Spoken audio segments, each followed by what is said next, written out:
Welcome to the Women's Money Wisdom Podcast. I'm Melissa Joy, a certified financial planner and the founder of Pearl Planning. My goal is to help you streamline and organize your finances, navigate big money decisions with confidence, and be strategic in order to grow your wealth. As a woman, you work hard for your money, and I'm here to help you make the most of it. Now, let's get into the show.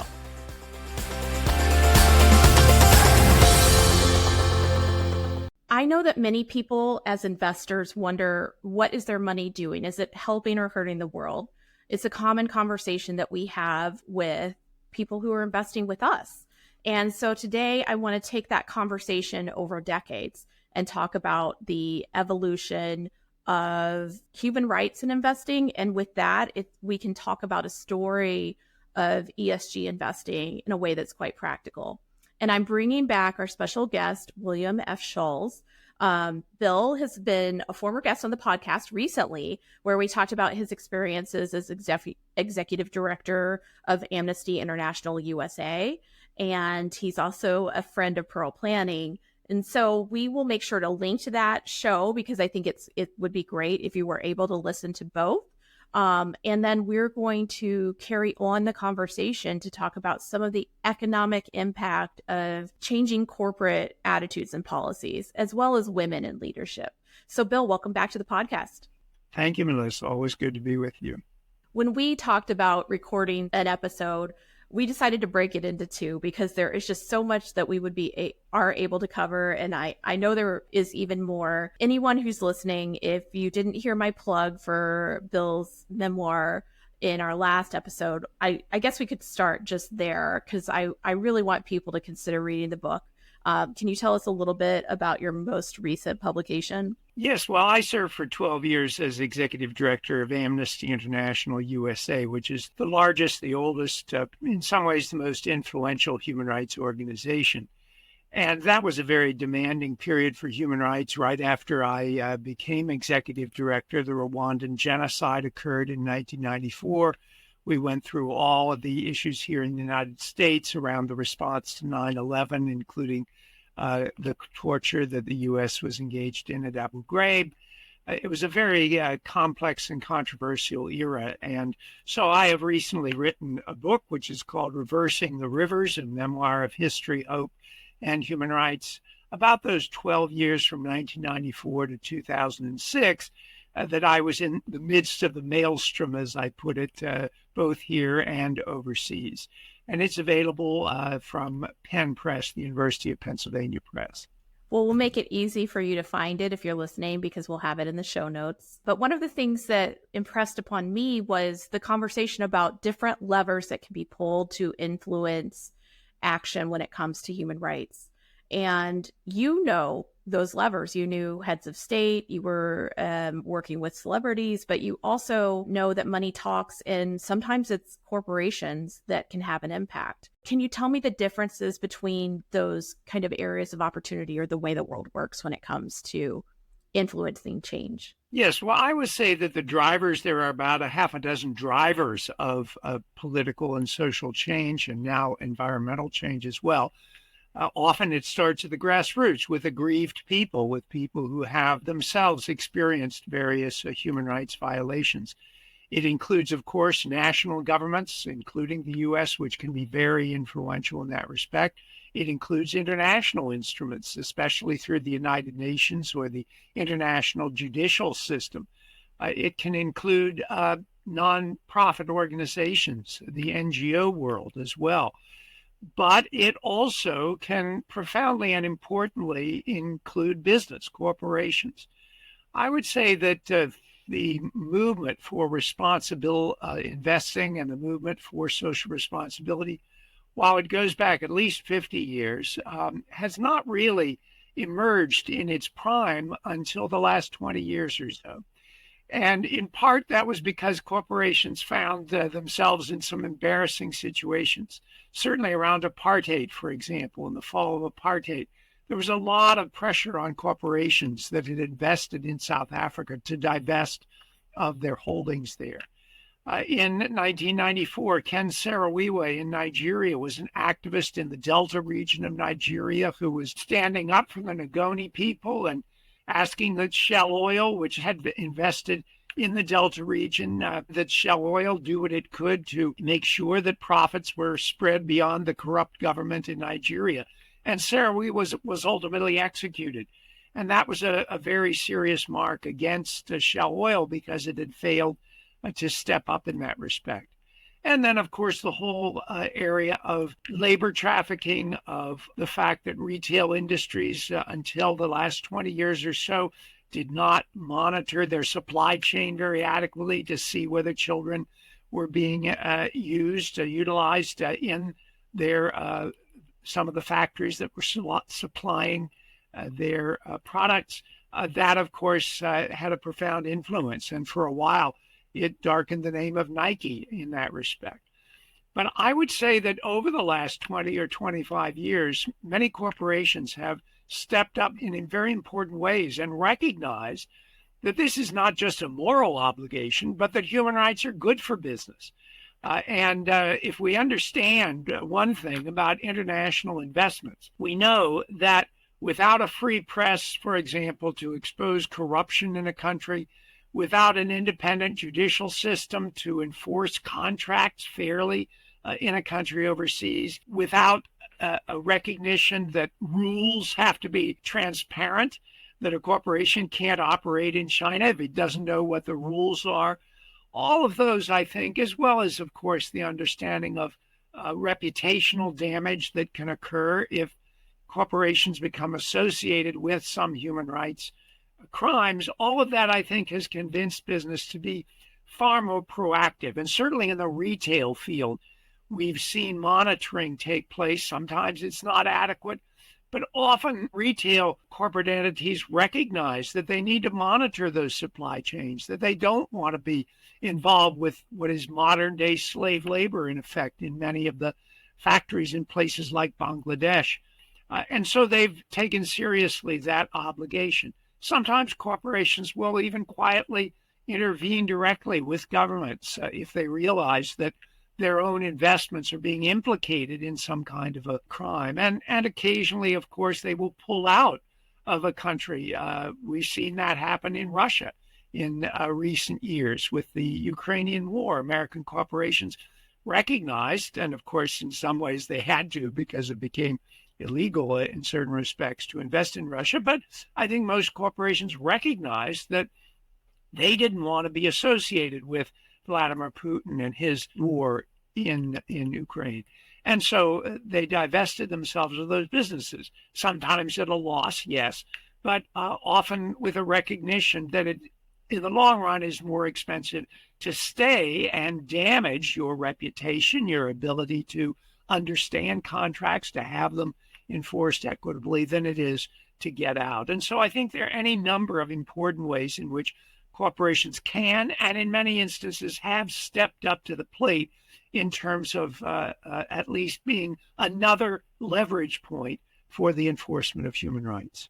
It's so interesting because I think in the 80s and 90s, using apartheid as an example, 70s or 80s, then it was more of an institutional flavor of pressuring institutions to divest versus individual investor influence, perhaps. And the examples that you're using more recently, you know, the impact to a brand if they are perceived to have or do have child labor in their supply chain, things like that, is at the store, the decisions to, make purchases and things like that. And I think that has been a shift, whereas in the past, just access to investments too were primarily in pension funds, for example. So, those were controlled by larger entities versus your individual 401k accounts where you're making decisions through, your institution, but they are your accounts, not in a commingled name. That's right. I think that we're lucky in this country to have a lot of choices. When we go to the grocery store, we have a lot of choices. When we seek an investment portfolio, we have a lot of choices. And most surveys have shown that a significant percentage of Americans, if they know that one brand is associated with something abhorrent, and they have a choice, they're going to take another brand or they're going to invest in another corporation. I think that this is a recognition. There are even some people, a significant percentage of people, who say they will pay a little more for a an athletic shoe, for example, if they know that that company is taking its human rights responsibilities seriously. Not everybody will do that, but it doesn't take everybody to affect the bottom line of a corporation. And if a significant number of people are willing to do it, that will be an important message sent to that corporation. Well, perhaps we could talk about a disconnect that you just mentioned. So if on individual consumer decisions, people are given the choice, they would prefer not to have their dollars and cents, their wallet tied to indiscretions, human rights violations, crimes. And yet in our country, environmental social governance investments, which I refer to as ESG, also in closely related to socially responsible investments or responsible investing, as you mentioned, has a bad name. In some cases, it's tied up into political bickering. In fact, when I have clients that want to do ESG investing, there's extra disclosures that make it sound like you're kind of signing away your performance possibilities. And of course, we can't predict performance. But the irony, as I was preparing for this conversation, is I just pulled up, the last year of ESGV, which is Vanguard's ESG investment index. So it's an index. We could have a conversation about how impactful it is because it's, beauty's in the eye of the beholder. But I compared that to the Vanguard 500 index. Both invest in around 500 companies, both invest in larger US companies. And, the presumption that is kind of the narrative is you will pay in your performance for the investment in something that's better, that's good for the world. And then the tongue-in-cheek next answer is, why don't you just, be charitably inclined and make more money and then give that to charity instead, which is a head scratcher to me sometimes. But over the last 12 months, the ESG investment is up 26.3%. This is as of May 3rd and is not predicting future returns. Compliance disclosure there. Versus 24.85% for the Vanguard 500 index. Nothing's predictive there. And that's, I would say those performances are almost the same, but the one that was better had the ESG flavor. And since 2018, when that investable ETF was available, the ESG performance up annualized 11% versus 10.54 for the Vanguard 500 index. That's just one example. I just think it's not a binary choice when it comes to, predicting returns or paying a price, the cost of returns, if you were to choose to try to incorporate your personal values, including human rights or justice, in some cases, into how you articulate your portfolio. And the kind of figures that you just cited, Melissa, are very close to the kind of figures we were citing 20 years ago. Not so much with an ESG portfolio, which is a more recent phenomenon, but with particular investments and taking in greater account the impact that various corporations were having. These kind of funds have existed for a long time, and they have often shown that they have very competitive returns to them.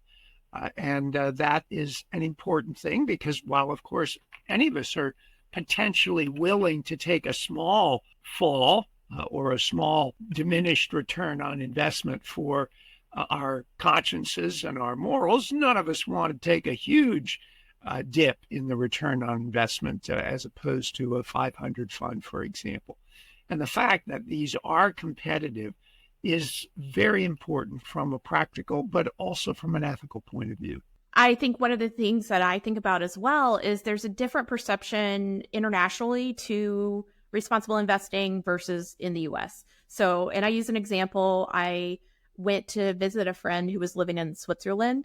And as soon as we got off in the airport, there, UBS, which is one of the biggest banks there, or the biggest bank, had a big sign about responsible investing. It was like the first thing I saw, kind of billboard size in the airport. And that's just not the way it works in the US. And, that is not a socialist economy. That's a very capitalist economy, which is extremely like, show me the money. So I think it's interesting. And I wonder if you could relate your perceptions for the way things are perceived here versus elsewhere. Oh, absolutely. Sad to say this is not the only example in which the Western Europeans in particular have been far ahead of the Americans in terms of their advancement of human rights, their protection of the environment, and so on. Not to say that they are perfect by any means, but it is certainly true that this is much more in the conversation. And, part of the issue here is a matter of educating people. Yes, there are certainly controversial questions about whether to invest. We're seeing that today on the campuses. And I know we're not going to get into this, but we see today the call for divestment in Israel and in companies that are invested in Israel. Well, that's very controversial. But when you're talking about slave labor or child labor, when you're talking, as we were years ago, about apartheid, when you're talking about toxic chemicals in the air or the water that a corporation may be responsible for, these really are different questions. These are questions that gather a huge amount of agreement, a huge degree of consensus about these kind of questions. And people need to know, okay, if I'm serious about this, one of the ways that I can put pressure on a corporation, and one of the ways then that I can convince a corporation to put pressure on the wrongdoers, whether it be a government or non-governmental actors or other corporations, is through my investment portfolio.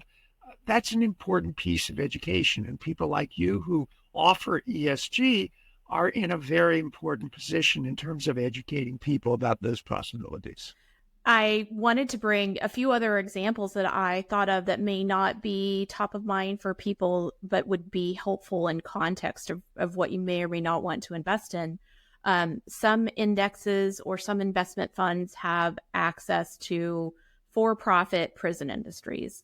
And so that is, brings in a question of labor in terms of, does the corporation benefit from the labor of people who are incarcerated, and or, just should you be making money off of incarceration? Other examples include, worker safety. Should people go to work? For example, I think of in the Midwest, meatpacking locations. Or I also think of, when opioids were free and running rampant in communities, what kind of profits were going through companies, and would you like to contribute to the opioid crisis? As I prepared for this too, I thought it would be interesting because there has been such an evolution. Some of the oldest retail investments that were available that had this flavor of impact, I think of the Capital Group had a strategy that was requested by nuns because they wanted to not have access to alcohol and tobacco in their portfolios going back to the 1940s.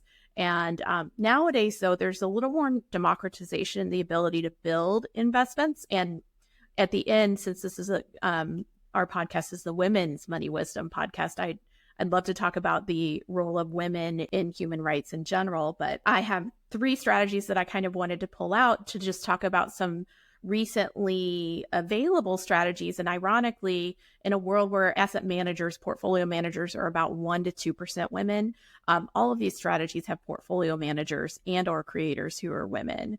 But one is called JSTC Justice, is the ETF, and it's an Adesina social index.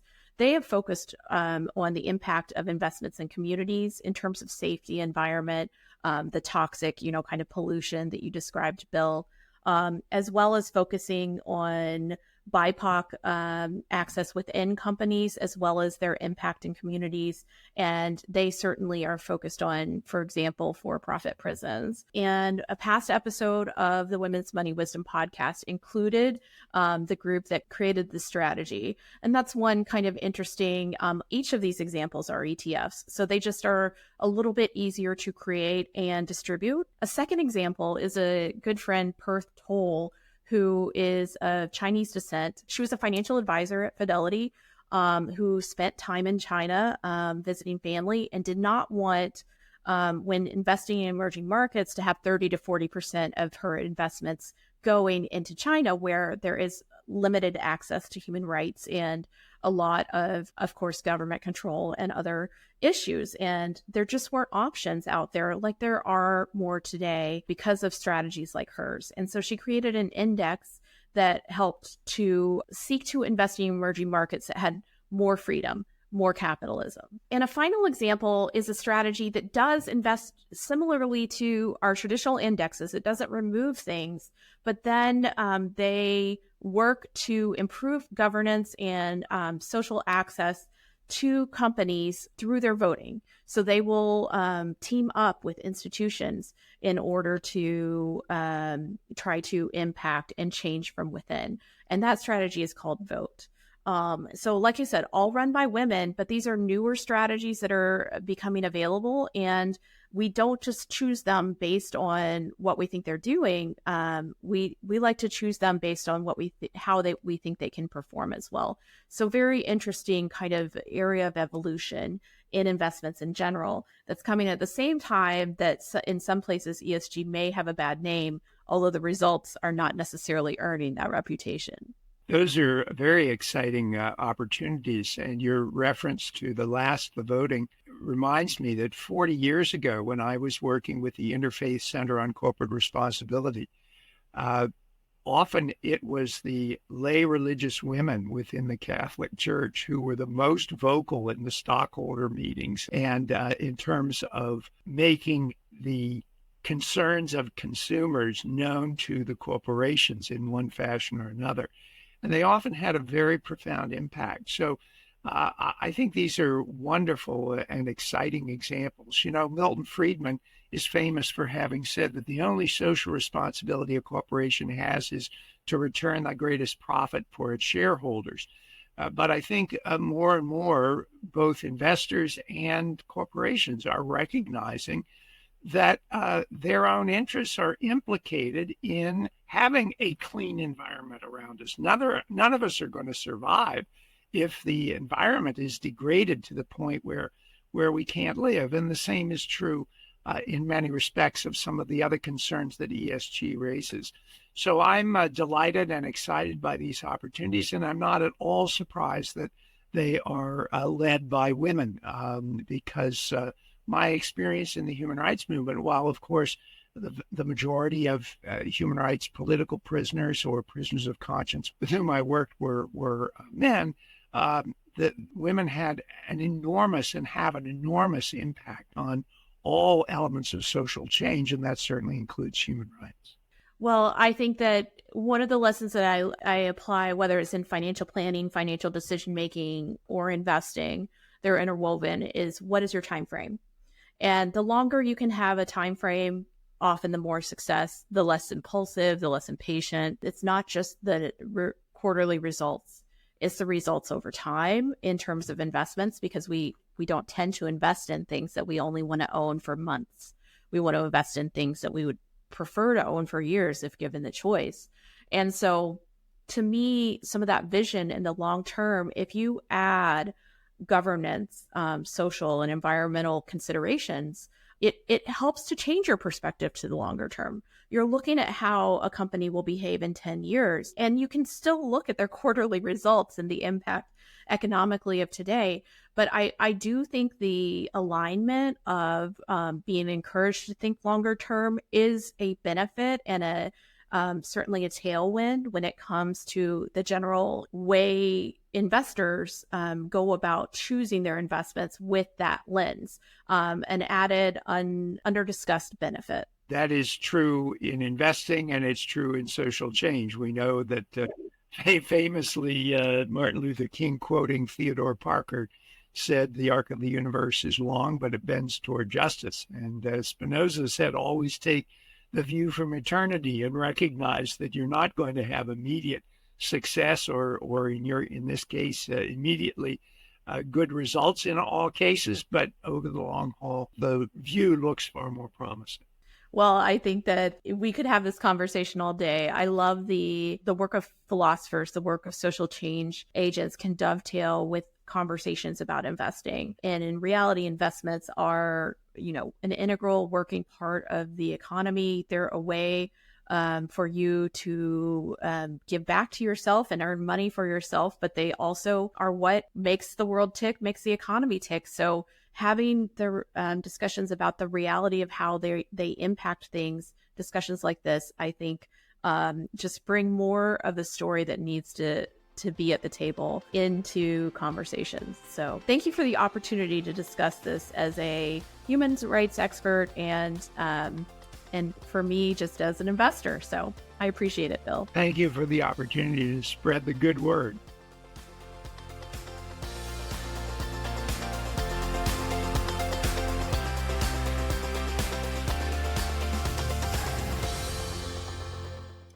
Thank you for listening to the Women's Money Wisdom Podcast.